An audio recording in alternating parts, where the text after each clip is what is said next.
السلام عليكم ورحمة الله وبركاته. الحمد لله نحمده ونستعينه ونستغفره ونعوذ بالله من شرور أنفسنا ومن سيئات أعمالنا. من يهده الله فلا مضل له ومن يضلل فلا هادي له. ونشهد أن لا إله إلا الله وحده لا شريك له ونشهد أن سيدنا ومولانا محمدا عبده ورسوله. اللهم صل على سيدنا مولانا محمد طب القلوب ودوائها وعافية الأبدان وشفائها ونور الأبصار وضيائها وعلى آله وصحبه وسلم.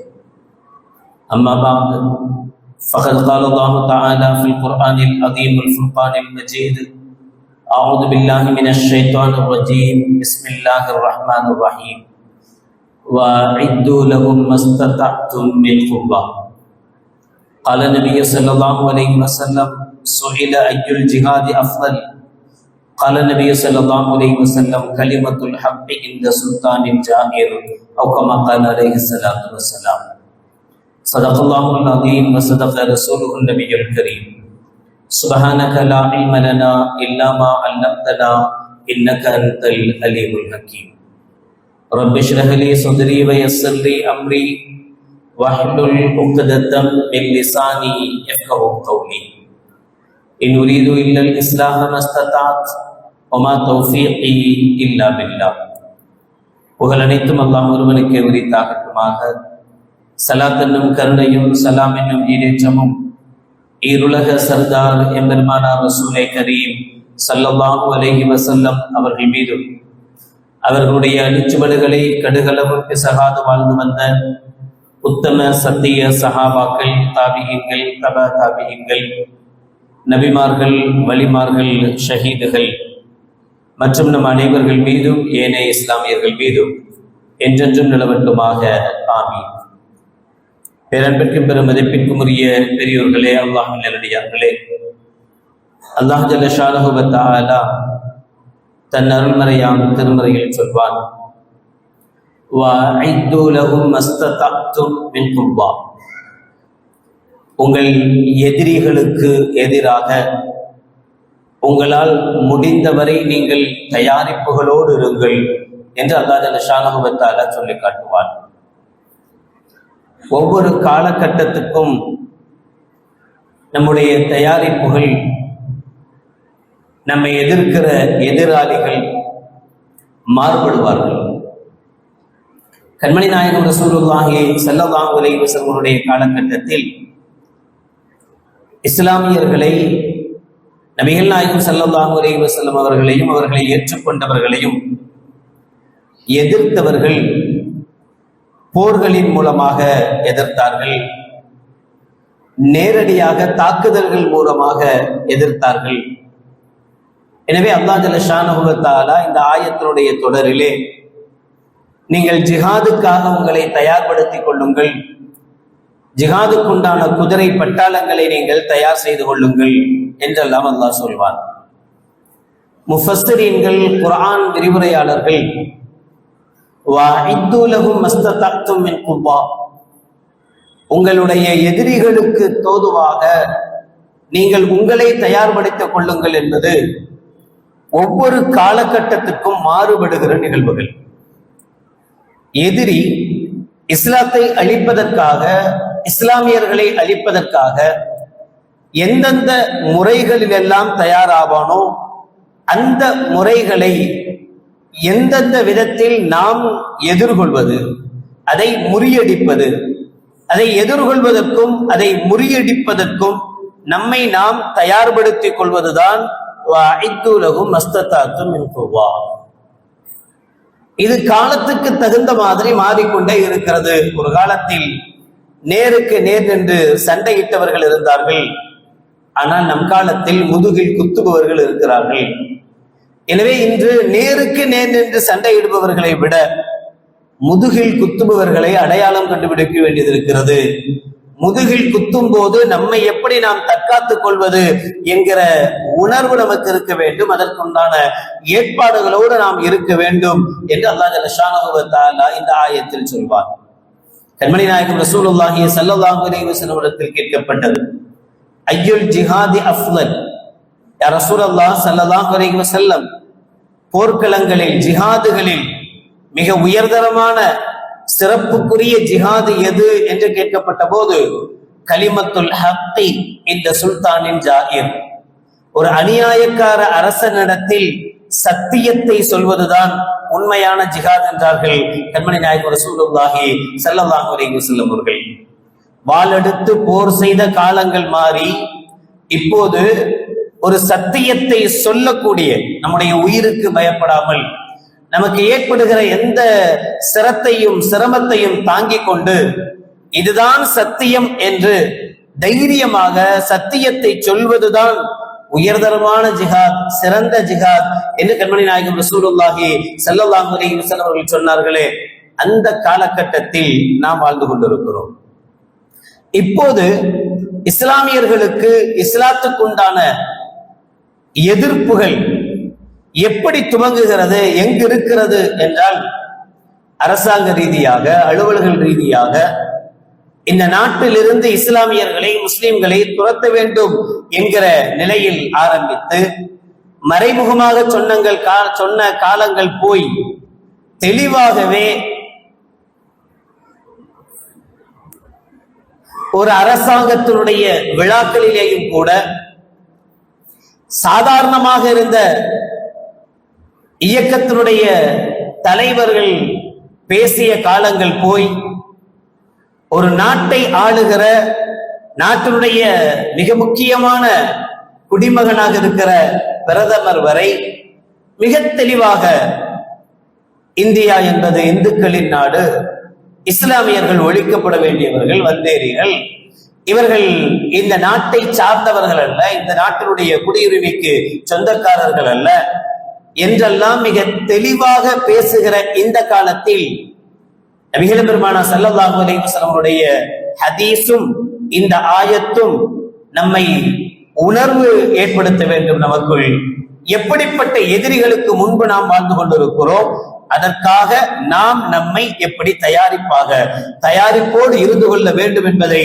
இந்த திருமறையினுடைய வசனமும் கண்மணி நாயகம் ஸல்லல்லாஹு அலைஹி வஸல்லம் அவருடைய ஹதீஸும் நமக்கு உணர்த்துகிறது. அந்த அடிப்படையில் வருகிற காலகட்டத்தில், நாம் வாழுகிற இந்த காலகட்டத்தில் முதலில் நாம் அல்லாஹ்வை இபாதத்து செய்ய வேண்டும், முஸ்லிமாக இருக்க வேண்டும், ஹலாலைத்தான் உண்ண வேண்டும், ஹராமை தவிர்க்க வேண்டும், மார்க்கம் சொன்ன முறைப்படி இப்படித்தான் திருமணம் முடிக்க வேண்டும், மார்க்கம் சொன்ன முறைப்படி இப்படித்தான் விவாகரத்து திருமணத்தினுடைய விலக்கு பெற வேண்டும் என்கிற இந்த அடிப்படை சட்டங்களை நாம் பேண வேண்டுமானால் நாம் முஸ்லிம்களாக வாழ வேண்டும். நாம் முஸ்லிம்களாக வாழ வேண்டும் என்றால், இங்கு நாம் முஸ்லிம்களாக நம்முடைய வணக்கங்களை செயல்படுத்த வேண்டுமானால் முதல்ல நாம இங்கே இருக்க வேண்டும். இப்ப நமக்கு இருக்கக்கூடிய மிகப்பெரிய ஆபத்து இங்கு இருக்கக்கூடிய இந்த குடியுரிமையை பறிப்பது. என்ஆர்சி போன்ற சட்டங்கள் வந்தது, மிகப்பெரிய போராட்டங்கள் செய்தோம், அதுவெல்லாம் நீர்த்து போனது போல நமக்கு முன்னால் காட்டப்பட்டது. ஆனால் நான் ஆரம்பத்தில் சொன்னதை போல நேருக்கு நேர் நின்று போரிடுகிற, நேருக்கு நேராக நின்று சண்டையிடுகிற சக்தி இழந்த கோழைகள் முதுகுக்கு பின்னால் இருந்து குத்துகிற வேலையை ஒவ்வொரு நொடிப்பொழுதும் ஒவ்வொரு நேரமும் சிந்தித்துக் கொண்டிருக்கிறார்கள், இந்த நாட்டில் செயல்படுத்தி கொண்டிருக்கிறார்கள். இப்ப நாம என்ன செய்யறது? கத்தி எடுக்கிறதா, கம்பு எடுக்கிறதா? அதை எடுக்கிற காலங்கள்லாம் கடந்து போச்சு. கொஞ்சம் புத்தியை தீட்டணும்னு சொல்றாங்க. நாம கொஞ்சம் சிந்தனை செய்து நாம எந்த காலகட்டத்தில் இருக்கிறோம், நம்மை சுற்றி என்ன நடந்து கொண்டிருக்கிறது, இதிலிருந்து நம்மை தற்காத்துக் கொள்ள என்ன வழி என்பதில் நாம் அதிக கவனம் செலுத்த வேண்டும். அதில் ஒன்றாக சமீபத்தில்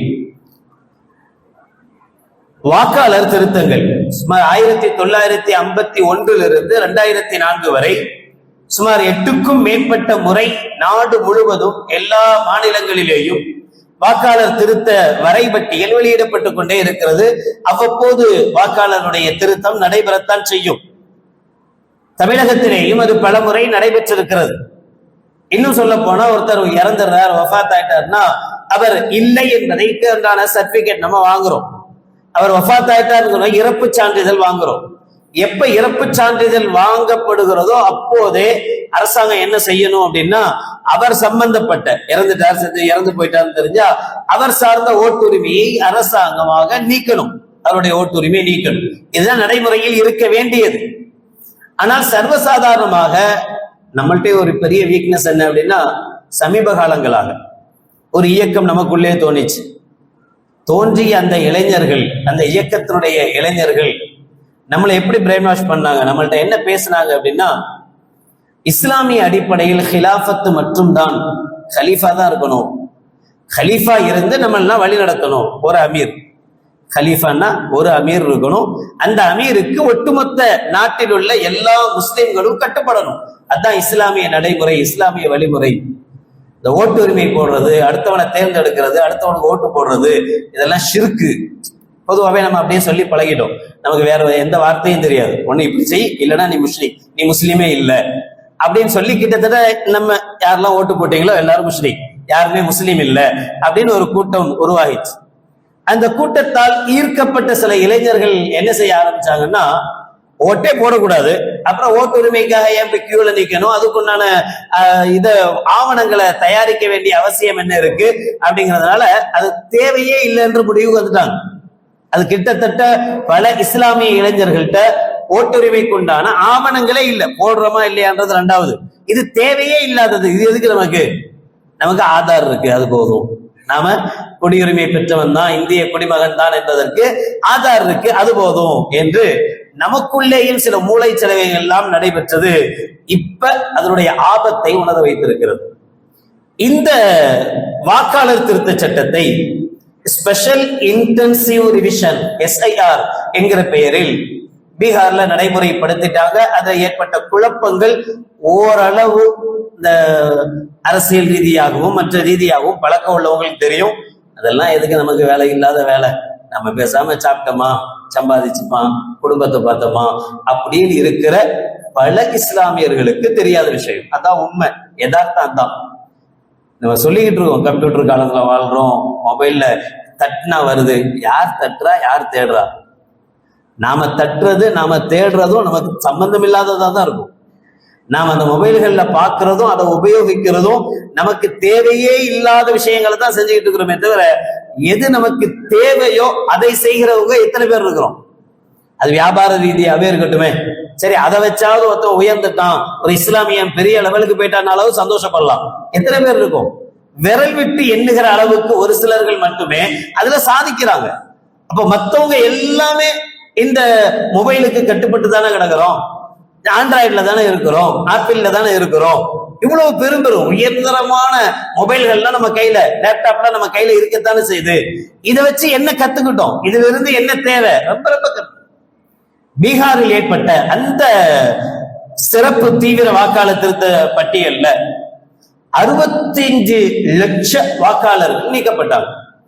1 2 அல்ல, 10 100 கிடையாது, 65 லட்சம் பேர் நீக்கப்பட்டாங்க. பெரிய இஷ்யூ ஆச்சு. எதிர்கட்சி தலைவராக இருக்கக்கூடியவர் ஓட்சோர் என்கிற பேர்ல அது எல்லாத்தையும் ஓப்பனா பப்ளிக் டிவிக்கு மத்தியில எல்லாத்தையும் முன்கொண்டு வந்தாரு. அவரிடத்திலேயே கேள்வி முன்வைக்கப்பட்டுச்சு, நீங்க இப்படிலாம் தேவையில்லாம இங்க வந்து கத்துறதுக்கு பேசாம நீதிமன்றத்தினுடைய படிகள்ல ஏறி உங்களுடைய ஆவணங்களை எல்லாம் சப்மிட் பண்ணி முறைப்படி இதை நீங்க எதிர்க்கலாமே அப்படின்னு கேட்டதுக்கு எதிர்கட்சி தலைவர் சொன்ன வார்த்தை, நீதிமன்றங்கள்லாம் எப்படி இருக்கும்னு உங்களுக்கு தெரியாதான், அதுதான் நிலைமை. அதை போய் பேஸ் பண்ணி ஜெயிக்கிற அளவுக்கு நாடு இல்லை என்று ஒரு எதிர்கட்சி தலைவர் சொல்றாரு. அதனால வேற வழி இல்லாம மக்களாகிய உங்கள்கிட்ட இது என்ன நடந்திருக்கு என்பதை நான் எக்ஸ்பிளைன் பண்றேன் அப்படின்னு நமக்கு முன்னாடி அவர் எக்ஸ்பிளைன் பண்ணாரு. 65 லட்ச வாக்காளர்கள் நீக்கப்பட்டாங்க. அதிகமாக இஸ்லாமிய வாக்காளர்கள் என்பது வேதனையான விஷயம். தேர்தல் ஆணையத்தினுடைய புள்ளி விவரப்படி 2004ஆம் ஆண்டு பாராளுமன்ற தேர்தல்ல நம்ம தமிழகத்துல 4,72,52,277 பேர் வாக்காளர்கள். தமிழ்நாட்டினுடைய ஒட்டுமொத்த வாக்காளருடைய எண்ணிக்கை 4,72,00,000. 2006, 2 வருஷம், 2004 பாராளுமன்றத்தில் இந்த நிலைமை, 2006 சட்டமன்ற தேர்தல் 4,66,33,352 சுமார் 6,48,919 பேருக்கு ஓட்டுரிமை இல்ல, ஓட்டுரிமையிலிருந்து நீக்கம் செய்யப்பட்டிருக்காங்க. 2 வருஷத்துல 2004 இருந்து 2006க்குள்ள சுமார் 6,00,000 லட்சம் பேர் நீக்கம் செய்யப்பட்டிருக்காங்க ஓட்டுரிமையிலிருந்து. 2009வது வருஷம் நாடாளுமன்ற தேர்தல் நடந்துச்சு. நாடாளுமன்ற தேர்தல்ல தமிழகத்தினுடைய வாக்காளர்களுடைய மொத்த எண்ணிக்கை அப்படின்னு தேர்தல் கமிஷன் ஒப்புக்கொண்ட எண்ணிக்கை 4,20,20,460. சுமார் 49,82,892 பேர், 50 லட்சம் பேர்னு வச்சுக்குவோம். 2002 இருந்து 2006க்குள்ள 4 வருஷ காலத்துல, இந்த 4 வருஷ காலத்துல எந்த திருத்தமும் நடைபெறல அப்படின்னு தேர்தல் கமிஷன் சொல்லுது. 2002 இருந்து 2004 வரைக்கும் தான் எஸ்ஐஆர் என்கிற இந்த தேர்தல் சீர்திருத்தம் நடந்துச்சு.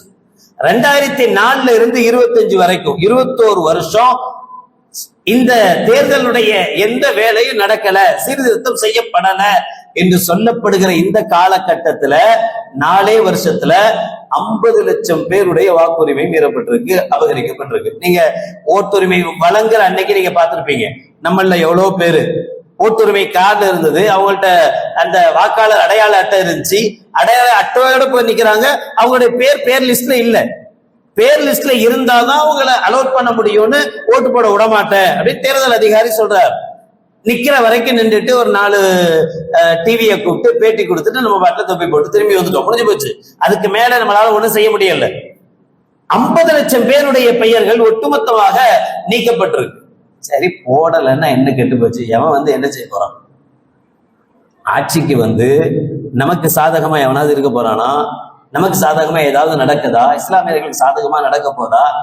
எதுக்கு நம்ம ரிஸ்க் எடுத்து ஒரு நாள் லீவ் விட்டாங்களா சந்தோஷமா ஊருக்கு போய் கொண்டாடுறதை விட்டு போட்டு இங்கேயே நின்று கால் கடுக்க 1 மணி நேரம் 1.5 மணி நேரம் நின்று கியூல நின்று ஓட்டு போட்டு எவனோ ஓட்டு போட்டு நமக்கு என்ன நடக்க போகுது?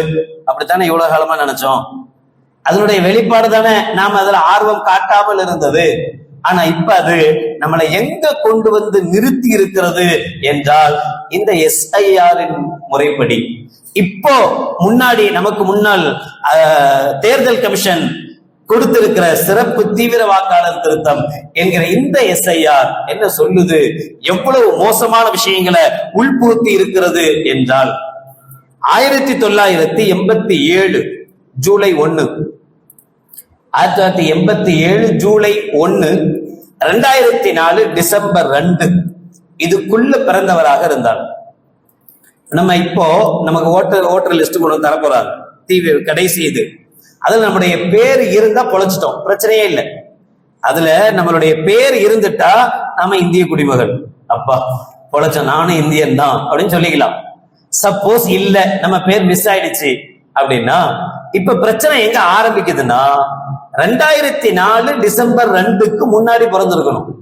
1987 ஜூலை 1ல இருந்து அப்படின்னா ஜூலை 1ல பிறந்திருந்தாருன்னா 2004 கண்டிப்பா 18 வயசு முடிஞ்சு போச்சு. அவர் ஓட்டாளராக நிச்சயமா மாறி இருப்பார், அவர் ஓட்டு போட்டிருப்பார். அப்ப அந்த ஓட்டு போட்ட பழைய லிஸ்ட் இருக்கான்னு தேடணும். பழைய லிஸ்ட் இல்ல, இது வரைக்கும் நம்ம ஓட்டே போடல, இப்பதான் புதுசா ஓட்டு போடுறோம். 2004 ஓட்டு போட்டிருக்க வேண்டிய ஆளு 2025 என்ன சொல்றோம்? நான் இதுவரை ஓட்டு போட்டது இல்லை அப்படின்னு என்ன அர்த்தம்?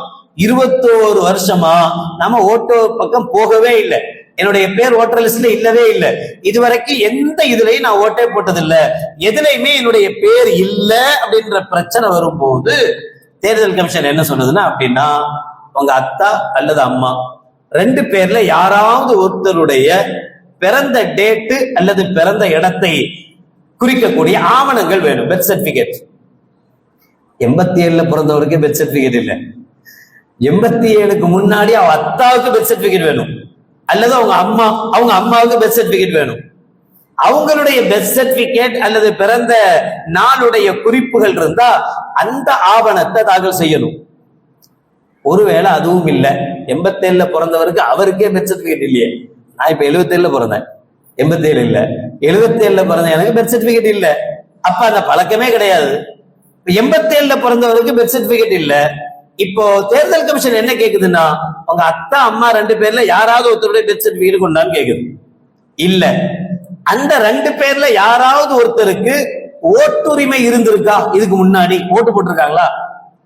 87க்கு முன்னாடி இருந்த ஓட்டர் லிஸ்ட்ல உங்க அத்தாவோ உங்க அம்மாவோ ஓட்டு போட்டு இருந்தா அந்த எண்ணை கொண்டு வா, அதை வச்சாவது நீ இங்கதான் இருந்திருக்கேன்னு கன்ஃபார்ம் பண்ணிக்கிறேன் அப்படின்னு தேர்தல் கமிஷன் சொல்லுது. வாய்ப்பில்லை. அதுவும் இல்லைன்ற ஒரு சூழல் வரும்போது ஒரு 12 ஆவணங்களை தேர்தல் கமிஷன் பரிந்துரைக்குது.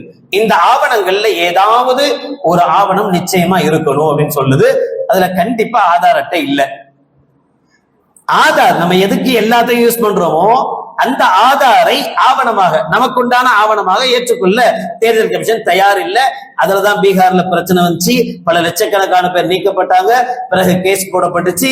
கேஸ் போட்ட பிறகு ஹைகோர்ட் என்ன சொல்லிச்சு அப்படின்னா, தேர்தல் கமிஷனுக்கு ஆதார் அட்டைய ஒரு ஐடியாக நீங்க அங்கீகரிக்கணும்னு சொல்லிச்சு. ஐடியா அங்கீகரிக்கணும்னு தான் சொல்லிச்சே தவிர அது இருப்பிட சான்று ஆவணமாகவோ பிறந்த தேதியினுடைய ஆவணமாகவோ ஆதார் ஆகணும்னு ஹைகோர்ட் சொல்லல. இப்ப தேர்தல் கமிஷன் என்ன சொல்லுது, ஹைகோர்ட் சொன்னதை நாங்க ஏத்துக்கிறோம், இது ஒரு ஐடென்டி கார்டு. ஆதார் என்னது? ஒரு ஐடென்டி கார்டு. நீங்க உங்க பேரு இதுதான், நீங்க இங்கதான் இருக்கிறீங்க, ஐடென்டி. ஆனா இந்த ஐடென்டிட்டிய கன்ஃபார்ம் பண்ணணும்னு சொன்னா நான் கேட்கிற 12 ஆவணங்கள்ல ஒண்ணு இருக்கும், ஜாயின் பண்ணணும். வெறும் ஆதார் மட்டும் இருந்தா போதாது, அந்த ஆதாரோடு இந்த ஆவணங்கள் சேர்த்தா மட்டும்தான் நீங்க இந்த தேர்தலில் வாக்களிக்க முடியும். வாக்களிக்க முடியும் மட்டுமல்ல, யார் வாக்களிக்க தகுதி பெற்றிருக்கிறார்களோ அவர்கள் தான் இந்திய குடிமகன். ஏன் தெரியுமா? யாருக்கு தகுதி? இந்தியாவில் நடக்கக்கூடிய ஓட்டிங்ல யார் ஓட்டு போடலாம் அப்படின்னா அதுக்கு முதல் தகுதியே அவர் இந்தியராக இருக்க வேண்டும். அவ்வளவுதான். இந்தியர் அல்லாத வெளிநாட்டுக்காரர் இந்தியாவுல ஓட்டு போடக்கூடாது. ஓட்டு போடுற உரிமை அவருக்கு கிடையாது. வேற யாரோ நம்மள யார் ஆட்சி செய்யறதுங்கிறத வெளிநாட்டுக்காரர் முடிவு பண்ணக்கூடாதுல்ல, நாம தானே முடிவு பண்ணணும்.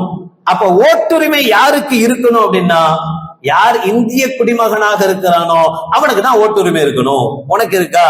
எனக்கு இல்ல. அப்படி இந்திய குடிமகன் இல்ல, வெளியில போ. இப்போ ஓட்டர் ஐடி எந்த அளவுக்கு நம்ம அந்த ஓட்டர் லிஸ்ட்ல நம்முடைய பெயர் இல்லைன்னா எங்க போகக்கூடிய சூழல் வருதுன்னா, உங்களுக்கு ஓட்டு போட முடியாதுன்னு சொன்னா பரவாயில்ல, இவ்வளவு காலமா போடல, 50 வருஷமா நான் இருக்கேன், ஒரு நாள் கூட போய் எவனுக்காக வேணே நான் ஓட்டே போட்டது கிடையாது அப்படின்னு வீராவேசம் பேசியிருப்போம்ல, தைரியமா சொல்லியிருப்போம்ல. இப்ப அப்படி சொல்ல முடியாது. நான் ஓட்டு போடல, எனக்கு ஓட்டர் ஐடியே கிடையாது, என் ஓட்டர் லிஸ்ட்ல என் பேரே இல்லை அப்படின்னா நீ இந்தியனே இல்லைன்னு ஆயிடும். இந்தியனே இல்லைன்னு ஆயிட்டா என்ன பிரச்சனை வரும் நமக்கு தெரியும். அடுத்ததா சொல்லுது அந்த சட்டம், ஒருவேளை 2004 டிசம்பர் 2க்கு பின்னாடி பிறந்திருந்தா, 2004ல பிறந்திருந்தான்னா இப்ப என்ன 2005ன்னு வச்சுக்கீங்க, 2025 20 வயசு ஆயிடுச்சு. 18 வயசு முடிஞ்சவனுக்கு எல்லாம் ஓட்டு உரிமை இருக்கு. 18 வயசு ஆயிடுச்சுன்னா ஓட்டு உரிமைக்காக நம்ம அப்ளை பண்ணலாம். 20 வயசு ஆயிடுச்சு கம்பல்சரி. 20 வயசு ஆயிடுச்சு, இதுவரைக்கும் நாம ஓட்டு போடல. ஒரு பையன் இருக்கான், ஒரு இளைஞர் இருக்காரு, அவர் இதுவரைக்கும் ஓட்டு போடல, இப்பதான் முதல்ல அவன் ஓட்டு போட போறான், அவனுடைய பேரை சேர்க்கணும் அப்படின்னா இப்ப அரசாங்கம் என்ன கேக்குது அப்படின்னா, இந்த 12 ஆவணங்கள் இருக்கு, அது அல்லது அதுல ஏதாவது ஒண்ணு இல்லை அப்படின்னா உங்க அத்தா அம்மா 2 பேருடைய பெர்த் சர்டிபிகேட் வேணும். யாராவது ஒருத்தர் இருந்தா பத்தாது. முதல்ல 1987க்கு முன்னாடி இருந்தா யாராவது ஒருத்தருடைய பிறந்த தேதி அல்லது பிறந்த இடத்தினுடைய ஆவணம் வேணும். 2004 டிசம்பருக்கு பின்னாடி பிறந்தவராக இருந்தா அத்தா அம்மா 2 பேருடைய ஆவணங்களையும் தாக்கல் செய்யணும். அதோட பிளஸ் இந்த 12 ஆவணங்கள் சொல்லக்கூடிய இதுல இருந்து ஏதாவது ஒண்ண செய்யணும் அப்படின்னு இந்த எஸ்ஐஆர் சொல்லுது. ஏன் இங்க இருக்கக்கூடிய அரசியல்வாதிகள் இவ்வளவு காலமா இது நடக்கதான் செய்யுது? ஏன் திடீர்னு இதுக்கு எதிர்ப்பு தெரிவிக்க என்ன காரணம் அப்படின்னா, இதுல ஒரு விஷயத்தை புதுசா சேர்க்கப்பட்டிருக்கு. உதாரணமா, வெளி மாநிலத்திலிருந்து ஒருத்தர் தமிழ்நாட்டுக்கு வந்திருக்கிறான்னு வச்சுக்குவோம். அவர் இங்க வந்தோன்னா ஆதார் எடுத்துடுறான், தெரியுமில்ல? நமக்கு கூட ஆதார் இல்லை, அவனுக்கு ஆதார் வச்சிருக்கான். எந்த அட்ரஸ்ல வச்சிருக்கானா? நம்ம வீட்டு அட்ரஸ்ல வச்சிருக்கான். நம்ம வீட்டுல அவன் வாடகைக்கு தான் இருக்கான். வாடகைக்கு இருக்கிறவன் நம் வீட்டு அட்ரஸ்ல அவனுக்கு ஆதார் இருக்கு, நமக்கு ஆதார் இல்லை. அதெல்லாம் எதுக்கு தேவையா அப்படின்னு நாம விட்டுட்டோம். அவன் வச்சிருக்கான். சரி, இப்ப இவனுக்கு உரிமை இருக்கா, இவன் ஓட்டு போடுவானா அப்படின்னு கேட்டா தேர்தல் கமிஷன் என்ன சொல்லுதுன்னா, ஆதார் இருக்கா, இருக்கு. ஆதார்ல தமிழ்நாட்டு அட்ரஸ் இருக்கா, இருக்கு. அப்படின்னா உங்க அத்தா எங்க, உங்க அம்மா எங்க, நீ எங்க வசிச்ச? நான் இந்த மாநிலத்துல வசிச்சேன். அந்த மாநிலத்துல உங்க அப்பாவோ அம்மாவோ ஓட்டு போட்டிருக்காங்களா, அதுல அவங்களுடைய ஓட்டர் லிஸ்ட்ல பேர் இருக்கா, இருக்குன்னு சொன்னா அதுவே போதுமானது. இந்தியாவினுடைய ஒரு மாநிலத்துல உங்க அத்தாவோ அம்மாவோ இருந்தா நீ ஓட்டு போட தகுதியானவன், நீ எங்க வேணாலும் ஓட்டு போடலாம். அதனால நீ வேற மாநிலத்துக்காரனா இருந்தாலும் உங்க அத்தா அம்மாவுடைய பேர் அந்த ஓட்டர் லிஸ்ட்ல இருக்கிறதுனால தமிழ்நாட்டுல நீ ஓட்டு போடலாம் அப்படின்னு தேர்தல் கமிஷன் சொல்றது. இதுதான் இன்றைய அரசியல்வாதிகள் எதிர்க்கிறதுக்கு, எஸ்ஐஆரை எதிர்க்கிறது காரணம். ஏன்னா பீகாரிகள், பீகார்ல இருந்து வந்தவங்க, வட மாநிலத்திலிருந்து வந்தவங்க அதிகமான பேர் தமிழ்நாட்டுல இருக்கிறாங்க, வேலை செஞ்சுட்டு இருக்கிறாங்க. அவங்க எல்லாருமே ஆதார் கார்டு எல்லாமே எடுத்து ரெடியா வச்சிட்டு இருக்கிறான். இப்போ ஒருவேளை இதை அனுமதிச்சா என்ன ஆகும் அப்படின்னா, தமிழ்நாட்டில் இருக்கக்கூடியவர்கள் எந்த ஆட்சியை வரணும்னு நினைக்கிறாங்களோ அது சாத்தியமில்லை, வராது. வெளியிலிருந்து வந்தவன் எந்த வரணும்னு நினைக்கிறானோ அவனுடைய சப்போர்ட்ல அவன் நினைக்கிற ஆட்சி வந்துடும். அது இங்க உள்ளவங்களுக்கு பிரச்சனை. அதனாலதான் இப்ப எஸ்ஐஆரை எதிர்க்கிறாங்க. நாம என்ன செய்யணும்? ஓட்டு போடணுமா, ஓட்டு போட வேணாமா? இல்ல, அதல்ல. அதுக்கு முன்னாடி பொதுவாகவே நம்மள்ட்ட ஒரு விழிப்புணர்வு வேணும். எல்லா விஷயங்கள்லையும் சர்டிபிகேட் அவசியம், ஆவணங்கள் அவசியம். வெறும் ஆதாரையோ அல்லது அரசாங்கம் சொல்கிற ஏதோ ஒன்றை நம்பி இருக்க கூடாது. நல்லா பாதுகாக்கணும். இஸ்லாமியர்களிடத்தில் பெருவாரியாக பாஸ்போர்ட் இருக்கு, பெருவாரியாக மோஸ்ட்லி பாஸ்போர்ட் வச்சிருக்கிறாங்க. ஓரளவு லெவல்ல இருக்கிறவங்க பொழைச்சாங்க, பிரச்சனையே இல்லை. பாஸ்போர்ட் மட்டுமே தகுந்த ஆதாரம், அதை வச்சே எல்லா உரிமைகளும் வாங்கினா இந்திய குடிமகன் என்று. பாஸ்போர்ட் வாங்குறது ரொம்ப ஈஸி. நீங்க இப்ப அப்ளை பண்ணீங்கன்னா 2 நாள்ல பாஸ்போர்ட் கைக்கு வந்துடும். பாஸ்போர்ட் அப்ளை பண்றதுக்கு ஆதாரோட சேர்த்து அதே அட்ரஸ்ல இருக்கக்கூடிய இன்னொரு போட்டோ ஐடி, அது ஏதோ ஒன்று, நம்முடைய டிரைவிங் லைசன்ஸா இருக்கலாம் அல்லது நம்முடைய ஏதோ ஒரு போட்டோ ஐடிய ஆதார் ஐடியோட சேர்த்து, இந்த 2 ஐடியும் ஒரே அட்ரஸ்ல இருந்தா போதும். அழகா இந்த 2 ஐடியை வச்சு பாஸ்போர்ட் அப்ளை பண்ணி பாஸ்போர்ட் வாங்கிடலாம். பாஸ்போர்ட் வாங்கி பாஸ்போர்ட் நம்ம பேர்ல நம்மளுடைய அட்ரஸ்ல வந்துட்டா எதை பத்தி நமக்கு இப்போதைக்கு பிரச்சனையே இல்லை. பாஸ்போர்ட் மட்டுமே ஆதாரம். பாஸ்போர்ட் மட்டும் வச்சு எதை வேணாலும், எதுக்குண்டான ஆதாரமாகவும் நம்மளால காட்ட முடியும். இப்ப நம்ம என்ன செய்யணும் அப்படின்னா, நம்முடைய இருப்பை தற்காத்து வைத்துக் கொள்வதற்காக, நாம் இந்திய குடிமகன் தான் என்பதற்குண்டான விஷயங்களுக்காக சர்டிபிகேட், இந்த ஆவணங்களை தயார் செய்து வைக்கிறது நம்மளுடைய ரொம்ப முக்கியம். இப்ப நான் பேசுனது கூட சில பேருக்கு புரிஞ்சிருக்கும், சில பேருக்கு என்னமோ தேவையில்லாத ஜும்மால பேசிட்டு இருக்கிறார் அப்படின்னு கூட விளங்கி இருக்கிறாங்க. நம்மள பல பேர் அப்படியும் இருக்கும். அவங்களுக்குலாம் இது என்னன்னு கூட தெரியாது, இது ஏன்னு கூட தெரியாது. சம்பாதிச்சோமா, சோறு திண்டமா, வீட்டோட இருந்தோமா, வேலை முடிஞ்சு போச்சு, எவன் நம்மள நம்ம வீட்டுல தூக்கிட்டு போறான் அப்படின்னு நினைச்சிட்டு இருக்கிறோம். என்னைக்காச்சும் ஒரு நாள் நம் வீட்டுக்கு முன்னாடியே ஒரு பொக்லைன் எந்திரம் நம்ம வீட்டையே இடிக்க போகும் போதுதான், ஏண்டா இடிக்கிற அப்படின்னா, இது உனக்கு சொந்தமானதல்ல எனக்கு சொந்தமானதுன்னு அவன் சொல்லுவான். இல்ல என்கிட்ட எல்லா டாக்குமெண்ட் இருக்குங்கும் போது அவன் சொல்லுவான் இந்த டாக்குமெண்ட் எல்லாம் பொய். அப்பதான் நமக்கு உணர்வு வரும்ல. அப்ப நம்ம என்ன செய்ய வேண்டியது இருக்கு? கம்பல்சரி இது தேவையா தேவையில்லையா, மத்திய அரசு அப்படி வருது, மத்திய எப்படி வேணாலும் வரட்டும், நாம இந்தியன் என்பதற்குண்டான அடையாளம் நம்மள்ட்ட இருக்கணும். அதுக்காக பொட்டு வைக்கணும்னு சொல்லல, நம்மள்ட்ட சர்டிபிகேட் ரீதியான, நான் இந்தியன் அப்படின்றதுக்குண்டான சர்டிபிகேட் ரீதியான ஆவண ரீதியான விஷயங்கள் நம்மள்ட்ட இருக்கணும். அதுக்குண்டான தயாரிப்புகள் செய்யணும். நவம்பர் 4ல இருந்து டிசம்பர் 4க்குள்ள ஒரே மாசம், இந்த ஒரு மாசத்துக்குள்ள நம்ம வீட்டுக்கு 3 முறை தேர்தலுடைய பிஎல்ஓன்னு சொல்றாங்க, அந்த அதிகாரி நம்ம வீட்டுக்கு வரணும். அந்த சட்டம் சொல்லக்கூடிய வார்த்தைகள் 3 தடவை நம்மள்ட்டே நேரடியா கன்ஃபார்ம் பண்ணணும், நீங்க இருக்கீங்களா, நீங்க முன்னாடி செஞ்சிருக்கீங்களான்னு. அதுக்கு ஒரு ஃபார்ம் தருவோம், அந்த ஃபார்மை நம்ம ஃபில்அப் பண்ணி கையெழுத்து போட்டு கொடுக்கணும். அவன் ஒரு ஃபார்ம் தருவான், அதை நம்ம வாங்கி வச்சுக்கணும். அட்லாஜ்மெண்ட் சொல்றோம்ல, அதை வாங்கி வச்சுக்கணும். நான் கொடுத்தேன், நான் சொன்னதுதான், இதெல்லாம் உண்மைதான்றதுக்கு உண்டான ஒரு ஃபார்ம் தர்றான். இது எல்லாத்தையும் ஒரு மாசத்துக்குள்ள செய்யணும் அப்படின்னு அரசாங்கம் சொல்லுது. அதை தான் தமிழ்நாட்டில் உள்ள அரசியல்வாதிகள் எதிர்க்கிறாங்க. ஒரே மாசத்துல முடியாது, மழை காலமா இருக்கு, ஒவ்வொரு வீட்டுக்கும் அதிகாரி 3 தடவை போகணும்னா அவ்வளவு அதிகாரிகள் இருக்கிறாங்களான்றதெல்லாம் கேள்வி. எல்லாம் ரெண்டாம் பட்சம் இருக்கட்டும். நமக்கு தேவை கம்பல்சரி சர்டிபிகேட் இருக்கும். யார்கிட்ட அதுக்குண்டான சர்டிபிகேட் இல்லையோ அவர்கள் அதை வாங்குறதுக்கு உண்டான முயற்சிகள் செய்யணும். இளைஞர்கள் நம்மகிட்ட ரொம்ப பேர் இருக்கும். இந்த காலத்து பிள்ளைங்களுக்குலாம் அல்ஹம்துலில்லாஹ் ஒவ்வொரு சின்ன லேப்டாப் இருந்தாலே போதும், அதுல போய் கவர்மெண்ட்னுடைய அந்த வெப்சைட்டுக்கே போய் அந்த வெப்சைட்ல நாமளாகவே பெயர் சேர்க்கிறதோ நீக்கிறதோ எல்லாமே நம்மளாலே செய்ய முடியும். தெரிஞ்ச எவ்வளவோ இளைஞர்கள் இருக்கிறாங்க. அந்த இளைஞர்களை ஒவ்வொரு ஜமாத்தும், குறிப்பா நம்முடைய மஹல்லாவை சார்ந்த நம்முடைய பள்ளிக்கே ஒரு இளைஞர் படை இருக்கணும். அந்த இளைஞர் படை கம்பல்சரி இது மாதிரி நம்முடைய மஹல்லாவை சுற்றி இருக்கிற மக்கள்கிட்ட யார்கிட்ட ஆவணங்கள் இல்லாம இருக்கோ அவர்களுக்கு ஆவணங்களை செய்து கொடுக்கிற பொறுப்பு எடுக்கணும். அதுக்காக இளைஞர்கள் முன் வரணும். வாரத்துல நீங்க ஃப்ரீயா இருக்கிற சனி ஞாயிறு சாட்டர்டே சண்டே ஏதோ ஒரு நாள், ஏதாவது ஒரு 2 நாள், ஒரு 20 பிள்ளைங்க ரெடி ஆயிட்டீங்கன்னு வச்சுங்களேன், வாரத்துக்கு 10 பிள்ளைங்க 5 பிள்ளைங்களை வச்சுக்கலாம். நம்மளை சுத்தி இருக்கிற மஹல்லாவை சார்ந்தவர்கள் யார்கிட்ட சரியான ஆவணங்கள் இருக்கு, யார் இல்ல, யார் பெயர் மாற்றணும், யார் வீடு மாற்றணும். வாடகை வீடா இருந்தா அதான் பாதுகாக்கணும். வாடகை ஒரு வீட்டுல இருந்து இன்னொரு வீடு மாறும் போதே பிரச்சனை ஆரம்பிச்சிருது. ஆதார்ல மாத்தணும், அதுல கேஸ்ல மாத்தணும், மின்கவ மாத்தணும், எல்லாமே மாத்த வேண்டிய ஒவ்வொரு தடவையும் பெரிய சிரமங்களையும் சிக்கல்களையும் வாடகை வீட்டுல இருக்கிறவங்க அனுபவிக்கலாம். அப்ப அதுக்கு தகுந்த மாதிரி நம்ம முன்னேற்பாடோடு நாம் இருக்க வேண்டும் என்பதை இந்த ஆயத்தும் ஹதீஸும் நமக்கு உணர்த்துகிறது.